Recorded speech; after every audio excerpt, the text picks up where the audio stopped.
এক দোকানদার 12 দিনে 504 টাকা আয় করলেন। প্রথম 4 দিনের গড় আয় 40 টাকা হলে বাকি দিনগুলোর গড় আয় কত?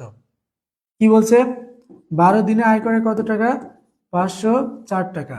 এর মধ্যে প্রথম 4 দিনের গড় আয় 40 টাকা। 4 দিনের গড় আয় যদি 40 টাকা হয় তাহলে মোট আয় কত বলো তো? গড় আর মোটের ভিতরে পার্থক্য আমরা কি জানি? 4 4 16, 4 দিয়ে গুণ করতে হয়, তাহলে 160 টাকা। তাহলে বাকি কয়দিন থাকে? 8 দিন। এই 8 দিনে সে আয় করছে কত টাকা? 4 6 কয় 10, 6 4 10, হাতে হলো 1, 344 টাকা।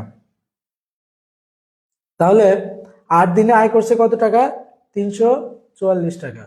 যদি 8 দিনে আয় করে 344 টাকা, তাহলে এটার গড় কিভাবে বের করবো আমরা জানি? 8 দিয়ে ভাগ করতে হবে। ভাগ করে দাও, এটাকে কাটাকাটি করলে কত হয়? 4 8টা 32 আর 3 8টা 24, তাহলে 43 টাকা।